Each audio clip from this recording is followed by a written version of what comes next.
राजा तेज तपस्वी और विष्णु भगवान। राजा तेज तपस्वी और विष्णु भगवान। तांबे का पैसा, अकल सूर्य की पहचान। पहाड़ी मंधरी गाय हो, अकेला पूत। दफ्तर का बाबू कोई, छत्री या राजपूत। समझिएगा। हम्म। तांबा गुड़ मासिक, गेहूं शिलाजीत सरकार। बंदर भूरी चिड़िया, राजा रथ असवार। भूरे रंग की भैंस हो, न्याला नैरा काली गाय। गुड़ की मानिंद रंग, हो तो सूरज कहलाए। अपना आप और बाजरा, दिन व हुनर हिसाब। रसम पुरानी तेज फल, हाकम रोग व दाव। जैसे सूर्य क्या है, राजा है, तेजस्वी है। हम्म। तांबे के पैसे के अनुसार अकल की सूर्य की पहचान की गई है। अब कोई भी व्यक्ति हो, क्षत्रिय राजपूत हो, कोई भी हो, वो दफ्तर का बाबू बन सकता है। ठीक है। तो जैसे इस पूरे संपूर्ण ब्रह्मांड का जो करता है वो सूर्य है। यह लाल किताब हम्म। भी कहती है। आत्मा जगत पराशरी भी कहता है। गायत्री मंत्र इसकी आराधना में लिखा गया है, अर्थात आराधना गायत्री मंत्र से सूर्य की जाती है। सूर्य यदि खाना नंबर 1 में हो, या 5 में हो, 9 में हो, या 12 में हो, तो जातक तेजस्वी होता है, प्रतापी होता है, और शत्रु का नाशक होता है।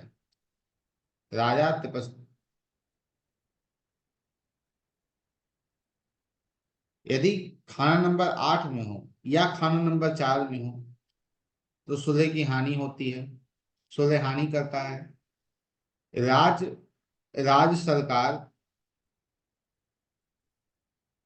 या कहें हम अपना सरकारी हिसाब किताब, सभी प्रकार की शिक्षा, शरीर के हड्डी के रोग, हृदय के रोग, सब कहाँ से देखे जाते हैं, सब सूर्य से देखे जाते हैं। हम्म। खाना नंबर 1 और खाना नंबर 5 और खाना नंबर 11 में सूर्य बैठा श्रेष्ठ माना जाता है, बहुत ही अच्छा फल देने वाला होता है। 1 5।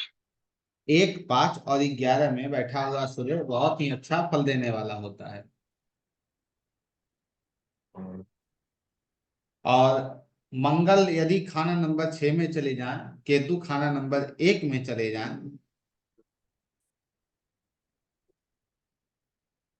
और उस वक्त सूर्य यदि उच्च का हो, तो भी वह अच्छा प्रभाव देता है। यदि सूर्य का हम्म। शत्रु ग्रह सूर्य के साथ बैठा हो, तो भी सूर्य की सहायता ही करते हैं। क्यों? क्योंकि सूर्य क्या है, राजा है। राजा है। यदि समझे हम, तो सूर्य ना कभी नीच होता है। सूर्य जब भी नीच होता है तो अपनी नीचता साथ में बैठे हुए ग्रह पे डाल देता है। वो कभी लाल किताब के अंतर्गत नीच नहीं माना जाता। सूर्य हम्म। पहले घर में सतयुगी होता है, लंबी आयु वाला होता है, एक दो संतान की प्राप्ति होती है, परोपकारी होता है।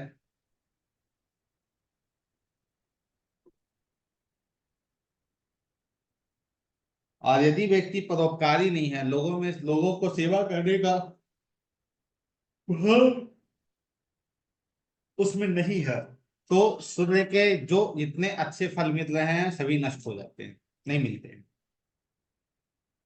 हम्म। जातक प्रेम से दूर रहने वाला होता है। और यदि खाना नंबर 7 खाली हो, तो जातक का विवाह भी जल्दी हो जाता है।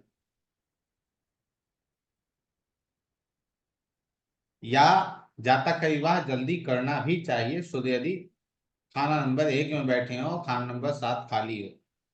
क्योंकि यहाँ पे स्थितियां क्या हो जाएंगी, सूर्य यहाँ सोया हुआ कहलाएगा। और जब विवाह हो जाएगा तो सूर्य सोया हुआ जाग जाएगा। अर्थात सूर्य लग्न में बैठे हो और सप्तम भाव में कोई भी ग्रह ना हो, उस समय उस स्थिति के अंतर्गत यदि विवाह जल्दी कर दी जाए तो अच्छी बात है। यदि विवाह विलंब होता है तो सूर्य सोया हुआ रहेगा, अर्थात सूर्य संबंधित रिजल्ट देखने को जातक को नहीं मिलते हैं। ऐसा जातक पुराने विचारों पर विश्वास करने वाला होता है, पुराने विचारों पे विश्वास करता है, उनकी अवहेलना नहीं करता है। जिसके लग्न में सूर्य हो, अथक प्रयास उसका होता है कि मैं पिता की सेवा करूं, और अपने पूरे जीवन भर वह अपने पिता की सेवा करता ही है। लेकिन उसके जो बच्चे होते हैं, अर्थात उसके बेटे, उसके उम्मीद की तरह नहीं होते, अर्थात वो उम्मीद कुछ और करता है लेकिन संतान कुछ और ही हो जाते हैं। ऐसा व्यक्ति अपनी मेहनत से अमीर बनता है, अपने मेहनत से धन को कमाता है, और ऐसे व्यक्ति को संतान और दाम्पत्य जीवन का भी सुख प्राप्त होता है। लेकिन सूर्य लग्न में है ना, तो सूर्य लग्न में है तो सूर्य के पास अग्रेशन भी है, गुस्सा भी है, तो ऐसा जातक गुस्से वाला भी होता है। लेकिन यदि जातक मान लीजिए 100 रुपये कमा रहा हो, और 100 रुपये में 25 रुपये वो किसी धर्म स्थान पे दे दे, या किसी परोपकार में लगा दे, किसी की सेवा करने में लगा दे, तो यह बहुत ही अच्छा योग माना जाता है लग्न में बैठे सूर्य के लिए। ऐसा जातक यदि परोपकार करता है तो शिक्षा भी अच्छी होती है उसकी, और बुद्धि भी अच्छी रहती है।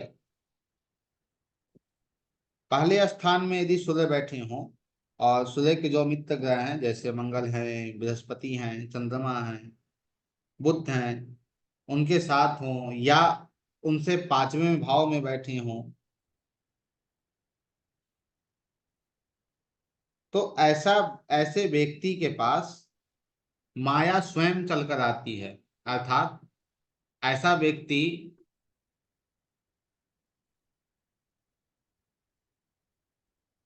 दौलत का दास नहीं होता, दौलत इसकी दासी होती है। अर्थात माया का यह दास नहीं होता, माया इसकी ही पाव को चूमती है। सूर्य खाना नंबर 1 के समय चंद्रमा खाना नंबर 2 में हो, शनि खाना नंबर 11 में हो, तो जातक बहुत ही भाग्यवान होता है, भाग्यशाली होता है। यदि बुध खाना नंबर 7 में हो, तो जातक नेकी करने वाला, धर्मात्मा, बुरे कार्यों से, बुरे कर्मों से दूर रहने वाला। लेकिन आप इसका प्रेडिक्शन कब करेंगे? इसका प्रेडिक्शन आप वर्षफल कुंडली में करेंगे। इस रूल का विश्लेषण, प्रेडिक्शन आप वर्षफल कुंडली से करेंगे। जी सर। जैसे आवाज आवाज कट गया था।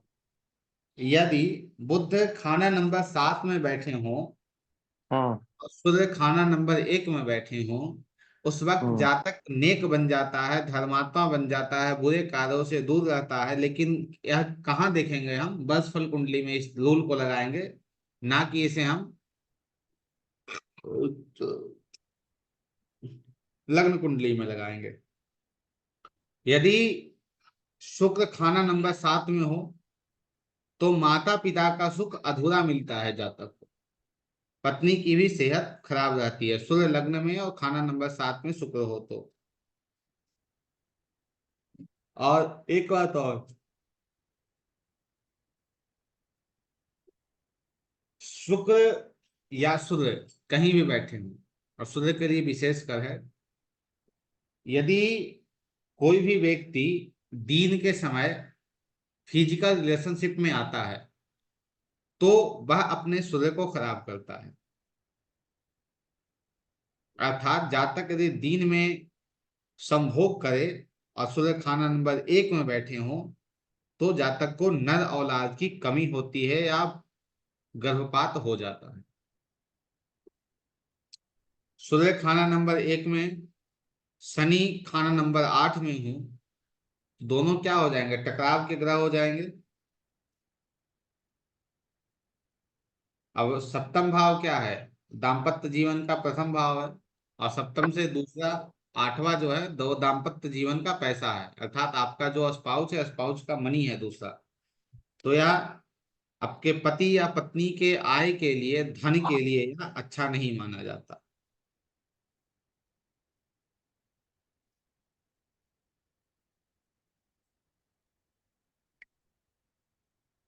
प्रथम भाव के सूर्य के समय यदि सूर्य का प्रभाव, बुरे ग्रहों का प्रभाव सूर्य के ऊपर हो, दृष्टि से हो, तो जातक की अचानक मृत्यु होती है। माता को कष्ट होता है, दाम्पत्य जीवन में स्त्री को कष्ट होता है, और व्यक्ति का नाक और सर, सर अर्थात जो माथा जो होता है वो थोड़ा ऊंचा दिखेगा आपको। लग्न में सूर्य का, और जातक शरीर से दुर्बल होगा, अर्थात जातक शरीर उतना फिट आपको नहीं मिलेगा, लेकिन जातक स्वाभिमानी होता है और लोगों को आज्ञा देने वाला होता है।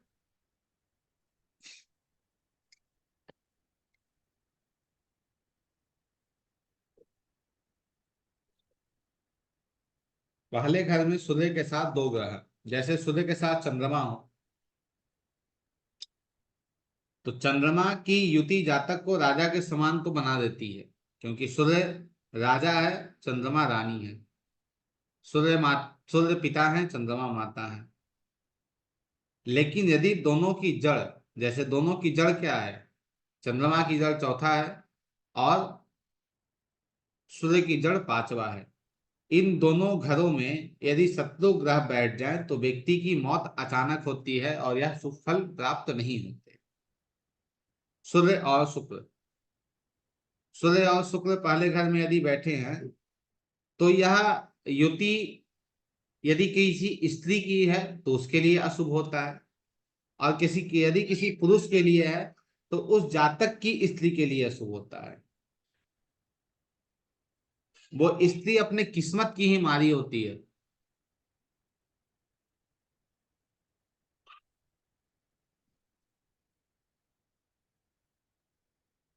ऐसा जातक जिसके जन्म कुंडली में सूर्य और शुक्र का योग प्रथम में बन रहा हो, यदि ऐसा जातक किसी ही प्रकार विवाह के बाद किसी दूसरे स्त्री से संबंध रख रहा हो, तो व्यक्ति अपने पूरे जीवन को बर्बाद कर लेता है, बर्बाद हो जाता है। शुक्र का जो जमीन है दूसरा और सातवां, ये दोनों अच्छी अवस्था में हो तो शुक्र यहाँ कुछ ठीक परिणाम दे पाते हैं। यदि सूर्य और शुक्र का संबंध राहु से हो जाए तो जातक की स्त्री या स्वयं स्त्री है तो वह बीमार रहती है और उसे दिमागी परेशानी देखने को मिलती है। यदि केतु भी जुड़ रहा है तो केतु का भी फल आपको यही देखने को मिलेगा। और ऐसे समय में जातक यदि यदि किसी पराई स्त्री से संबंध बनाता हो तो उसे कारागार में भी जाना पड़े, अर्थात जेल में भी जाने के योग बन जाते हैं। सूर्य और मंगल, सूर्य और मंगल यदि प्रथम बैठे हैं तो अच्छा है, एक कारक है एक की जमीन है, अच्छा है दोनों के लिए। लेकिन यदि मंगल बद हो जाए अर्थात मंगल पीड़ित अवस्था में हो तो जातक लड़ाई झगड़े और मारपीट करता है, या लड़ाई झगड़े में जातक मारा भी जाता है। सूर्य और बुध, सूर्य और बुध यदि प्रथम घर में बैठे हों तो यह व्यक्ति को, जैसे ज्योतिषी, कंसल्टेंसी, इन सब कार्यों में लिप्त करता है सूर्य और बुध। जिसे पहले के जमाने में हम क्या बोले, मंत्री कह सकते हैं, वजीर कह सकते हैं, वजीर आलम, ठीक है। अर्थात जो व्यक्ति दूसरों को राय देता है, और यह ऐसा व्यक्ति अपनी अच्छी बुद्धि का ही मालिक होता है, बुद्धि भी इसकी बहुत ही अच्छी होती है।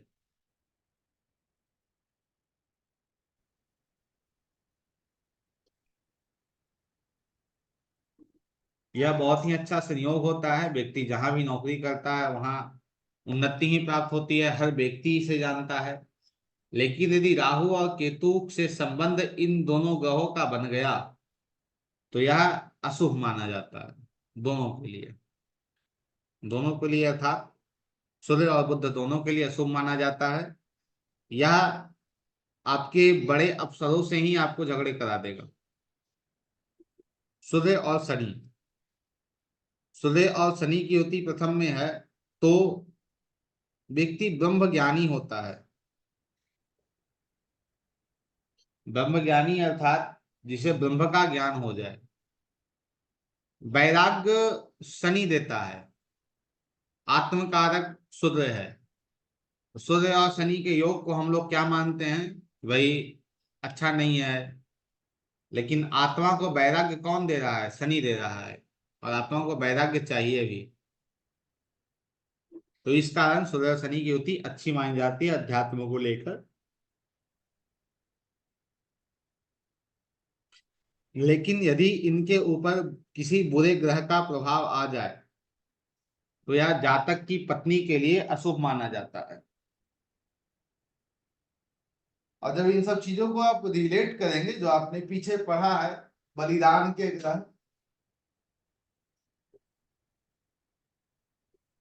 तो आपको चीजें अच्छे से समझ में आने लगेंगी।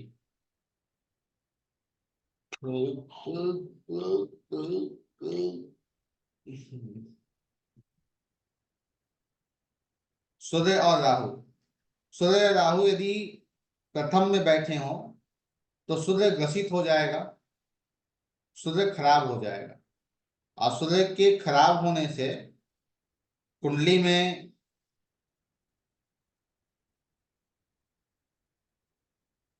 सूर्य, पंचम भाव, लग्न तीनों खराब हो जाएगा। और यदि कुंडली में बुध और शुक्र कहीं भी एक साथ बैठे हों तो इस स्थिति में भी सूर्य अपना अच्छा फल नहीं देता।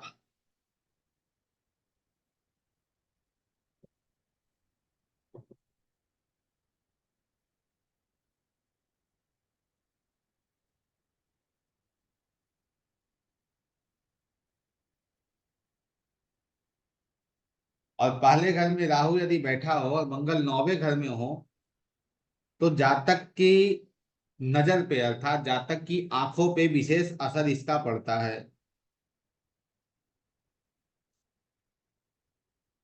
इसके उपाय पे भी बात करेंगे क्योंकि यह थोड़ा प्रॉब्लमेटिक है। सूर्य और केतु, सूर्य और केतु का योग शुभ नहीं माना जाता क्योंकि इसका बुरा असर कई बार ननिहाल में भी देखा जाता है। अर्थात मामा को, ननिहाल को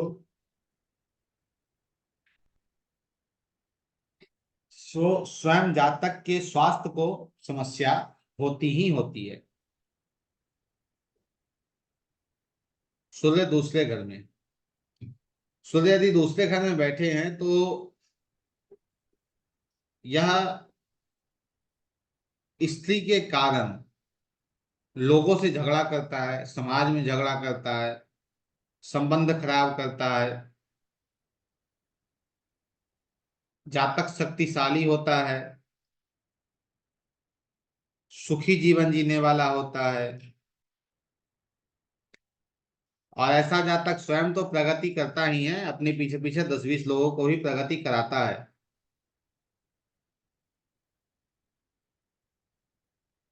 और यदि जातक स्त्री के झगड़े से दूर रहता हो तो विशेष तरक्की उसकी होती है।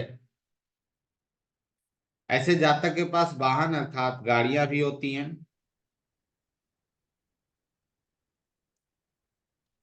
ऐसा जातक मंदिर बनवाने बनवाने में सहायता करे और सेवा देने भगवान की सहायता करे,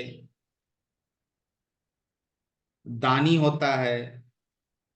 और जो पुरानी परंपराएं हैं उनको भी मानने वाला, उनका भी पालक होता है। जो उनके माता पिता से संबंध रखने वाले लोग हैं उनकी बहुत अधिक सहायता करता है।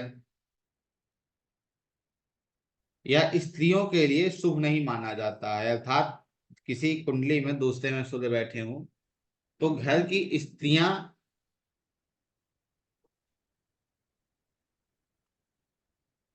समय से पहले मृत्यु को प्राप्त होती हैं या उन्हें अत्यधिक कष्ट जीवन में देखने को मिलता है। सूर्य के साथ ही चंद्रमा यदि छठे में बैठे हों, सूर्य दूसरे में चंद्रमा छठे में बैठे हों, तो दोनों शुभ फल को दर्शाते हैं। और यदि सूर्य के समय मंगल खाना नंबर 9 में हो या केतु खाना नंबर 9 में हो, तो जातक किसी प्रकार का इंजीनियरिंग का कार्य या कोई तकनीकी मैकेनिकल कोई काम करे तो उससे लाभ की प्राप्ति होती है।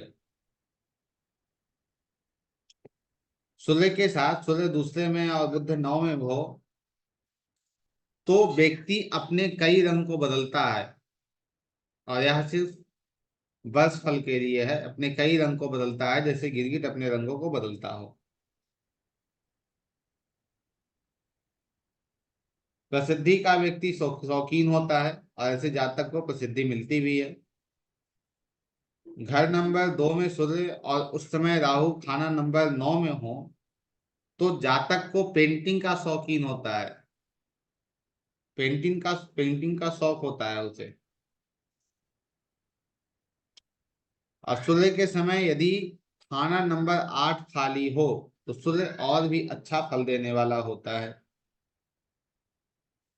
खाना नंबर 2 में सूर्य के समय यदि खाना नंबर 10 में शनि हो, तो जातक को हर व्यक्ति प्रतिष्ठा देता है, अर्थात इज्जत करता है। और ऐसा जातक अपने बुद्धि का ठीक ठीक प्रयोग करना जानता है, अच्छे से अपनी बुद्धि का प्रयोग करता है। यदि शनि 11वें में और सूर्य दूसरे में हो, तो जातक कभी खुश नहीं रहता, या कभी खुश रहता है तो कभी निराश रहता है। खाना नंबर 2 के समय सूर्य मंगल खाना नंबर 1 में हो, चंद्रमा खाना नंबर 3 में हो, तो जातक दरिद्र होता है, आलसी होता है और निर्धन होता है। खाना नंबर 2 सूर्य के समय यदि खाना नंबर 8 में मंगल हो, तो जातक लालची होता है, लालच करने वाला होता है। दूसरे घर में दो ग्रहों का फल, जैसे सूर्य और मंगल बैठे हैं, तो सूर्य और मंगल की क्या स्थिति है। मंगल यदि बद अवस्था में है, तो ऐसा जातक जीवन में लड़ाई झगड़े ही करता है, और जो उसके लिए स्वयं के लिए बहुत ही खतरनाक सिद्ध होती है, बहुत ही खतरनाक होती है। सूर्य और चंद्रमा सूर्य और चंद्रमा यदि दूसरे में गए बैठे हैं, तो दोनों बहुत अच्छे फल को देंगे। चंद्रमा वहां का किस्मत का ग्रह होता है। और जातक को सरकारी काम से, सरकारी व्यवसाय से, सूर्य के व्यवसाय से लाभ मिलती है, उन्नति प्राप्त होती है। और इस युति के कारण जातक को औरतों से बार बार झगड़ा होने का डर बना रहता है। सूर्य और बुध सूर्य और बुध की युति यदि दूसरे में हो, तो जातक शारीरिक दिमागी तौर पे शक्तिशाली होता है। लेकिन यदि सूर्य के ऊपर किसी अन्य ग्रहों की दृष्टि पड़ जाए या किसी अन्य ग्रहों से सूर्य पीड़ित अवस्था में हो जाए, तो जातक के भाग्य पर और जातक की आर्थिक स्थिति पर बहुत ही बुरा असर पड़ता है। सूर्य और राहु दूसरे घर में सूर्य और राहु की युति ससुराल के खानदान के लिए, या हम कहें विशेषकर तो साला के लिए, अच्छी नहीं मानी जाती है। ससुराल पक्ष के लिए अच्छा नहीं माना जाता है, शारीरिक रूप में कष्ट देता है। शनि और केतु यदि दूसरे घर में बैठे हों, तो यह युति मामा के ऊपर बहुत ही बुरा प्रभाव डालती है, और मामा के संतान को बहुत हद तक कष्ट पहुंचाती है, अर्थात यह हम कहें कि औलाद की बर्बादी। शनि दूसरे भाव में यदि बैठा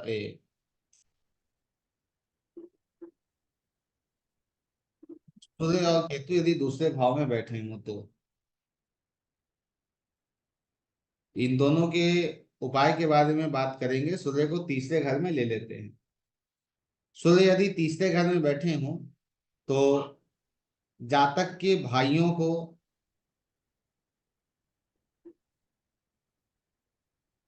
बहुत प्रेम करता है।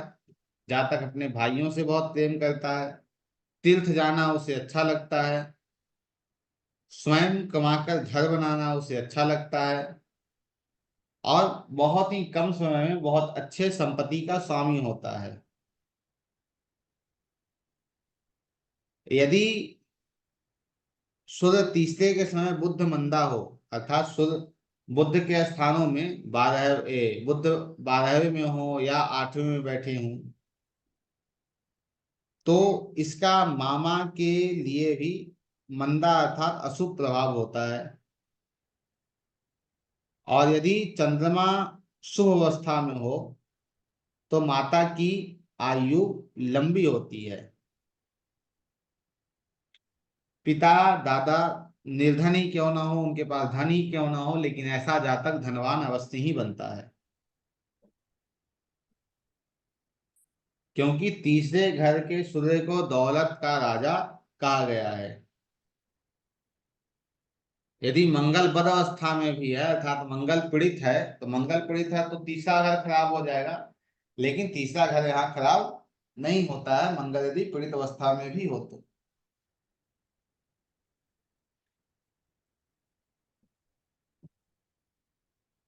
शुक्र भी अच्छे फल को देता है।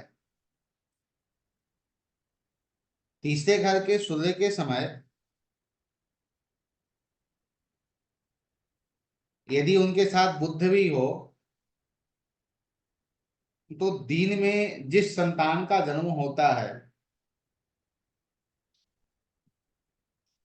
या किसी बच्चे का जिसे आप जानते हो उसका दिन में जन्म होता है, तो उस बच्चे के जन्म के कारण आपके जीवन में शुभता आती है, अर्थात आपको लाभ लाभ प्राप्त होता है। लेकिन ध्यान रहे, इस स्थिति में जो बुद्ध की कारक चीजें हैं, बहन है, बुआ है, बेटी है, इन पर बुरा प्रभाव इसका पड़ सकता है या पड़ता है। सूर्य तीसरे के समय यदि चंद्रमा 8वें या 12वें में हो तो जातक के यहाँ दिन दहाड़े कहा जाए तो चोरी होती है, डकैती जिसे हम कहते हैं, लूट मार करते हैं, वो होता है या डर बना रहता है। सूर्य खाना नंबर 3 के समय यदि खाना नंबर 11 में कोई मंदे ग्रह, अर्थात वह ग्रह जो अशुभ अवस्था में है या फिर वह ग्रह जिनका पक्का घर अशुभ अवस्था में है, पक्के घर में कोई ग्रह बैठे हैं, तो जातक के पड़ोसी के लिए यह अच्छा नहीं होता है। जातक के पड़ोस में जो व्यक्ति है उसे हानि पहुंचती है। और यदि जातक निर्धन है तो ऐसा जातक चैत्रहीन भी होता है। सूर्य तीसरे में, पड़ोसी ऐसे जातक को कष्ट पहुंचाते हैं, कष्ट देते हैं। सूर्य और चंद्रमा यदि तीसरे में बैठे हों तो इस स्थिति में सूर्य और चंद्रमा की युति शुभ मानी जाती है। लेकिन जातक जातक जो है वो स्वार्थी होता है, मतलब प्रस्त होता है, अर्थात आपसे मतलब है तो आपसे बात कर लिए, आपसे मतलब नहीं है तो आपसे बात नहीं किए। सूर्य और बुध, सूर्य और बुध यदि यहाँ बैठे हों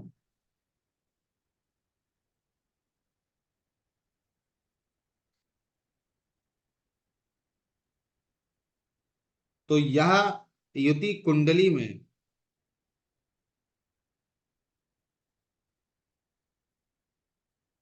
शुक्र के शुभ और राहु के अशुभ असर को समाप्त कर देती है। अर्थात कुंडली में यदि शुक्र शुभ हो तो उसे खराब कर देगा, राहु यदि अशुभ हो तो उसे ठीक कर देगा। कौन सी युति? सूर्य और बुध की युति तीसरे भाव में। ऐसा व्यक्ति अपने प्रेम संबंधों के लिए बहुत ही ज्यादा वफादार होता है।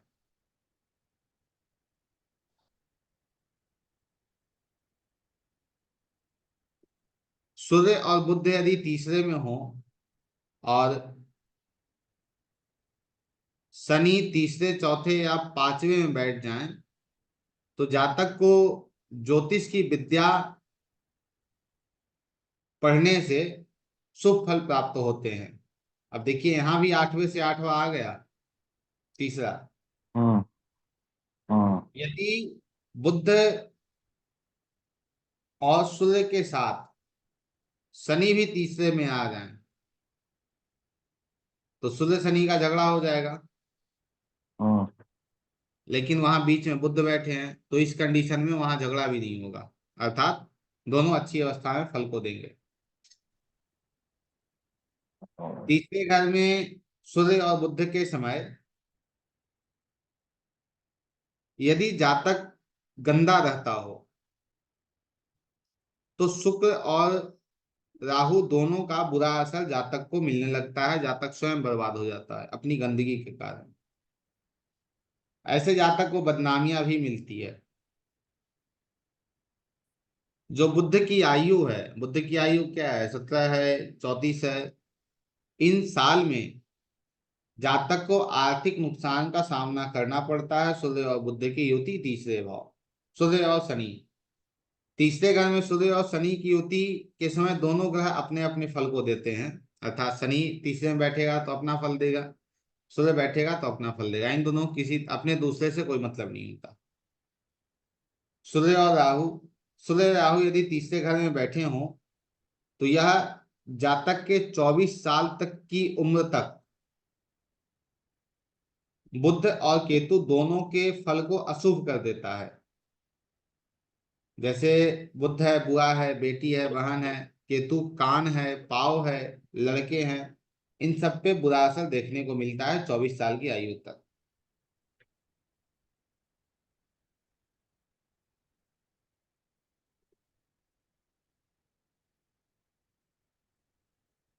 सूर्य और केतु,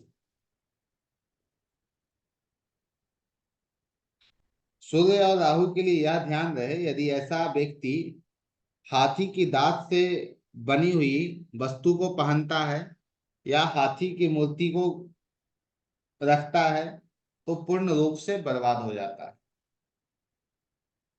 सूर्य और केतु, सूर्य और केतु यदि तीसरे घर में बैठे हों तो यह अशुभ फल को देता है। और इसका असर, सूर्य क्या है, रीढ़ की हड्डी है, तो रीढ़ की हड्डी में होगा। जातक के मामा पर, जातक के संतान पर इसका बुरा असर पड़ेगा।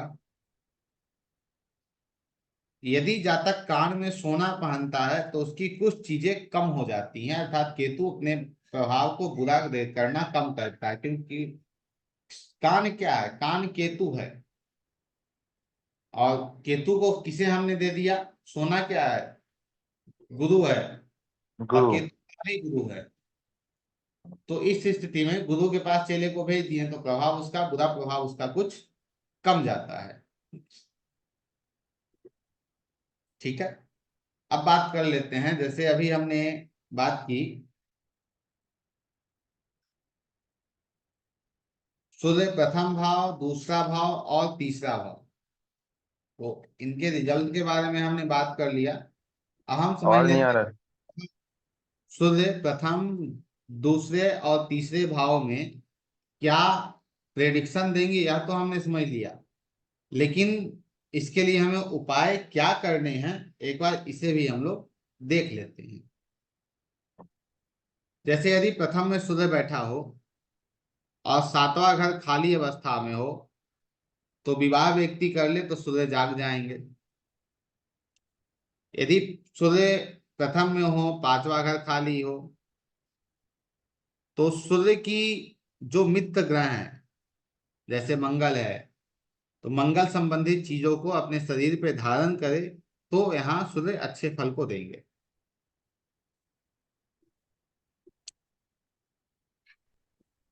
घर में जब इनकी दशा आए तो उस दशा के अंदर पानी का कोई नल घर का, उसे चेंज करवा दीजिए।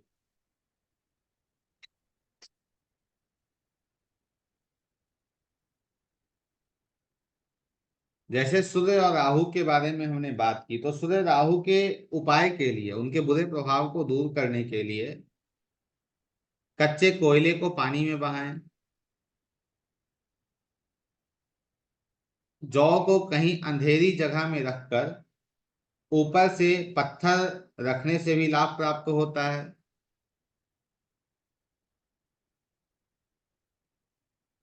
यदि कोयला और जौ को पानी में बहाए या तिल को पानी में बहाए तो बहुत ही श्रेष्ठ उपाय राहु के होते हैं।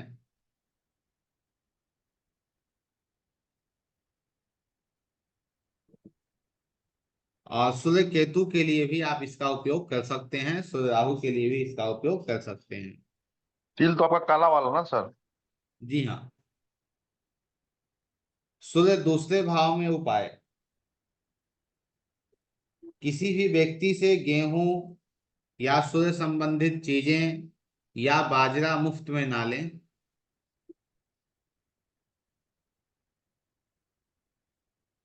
यहाँ आप शनि का उपाय करें तो सूर्य दूसरे में बैठा हुआ अच्छे फल को देगा। जैसे नारियल है, बादाम है, तेल है, इन सभी को धर्म स्थान में, मंदिर में, कोई धर्म स्थान में दान करें। सूर्य तीसरा भाव। सूर्य तीसरे भाव में है तो अब सबसे पहले जातक को अपने आप को, स्वयं को ठीक रखना चाहिए। किन स्थिति में? अपने चरित्र के स्थिति में। बुद्ध की किसी भी चीजों को पहनना नहीं चाहिए या ना ही उसे लेनी चाहिए। यदि सूर्य तीसरे में है और चंद्रमा भी खराब स्थिति में हो तो वहां पे चंद्रमा को ठीक करने के लिए चंद्रमा से संबंधित ग्रह की मदद लेनी चाहिए। जैसे चंद्रमा संबंधित ग्रह मंगल है, सूर्य है, तो इनके उपाय करने चाहिए। जैसे सूर्य है तो आप अपने आप को ठीक रखें, अपने क्षेत्र को ठीक रखें। बाजरा को या गेहूं को बहते हुए पानी में बहाएं। और सूर्य तीसरे में हो और 11वें में जो आपने बताया कि कोई मंदा ग्रह अर्थात पाप ग्रह बैठा हो, तो जो ग्रह बैठा है उसका आप उपाय करें, तो उससे संभवतः आपकी समस्याएं बिल्कुल ठीक हो जाती हैं।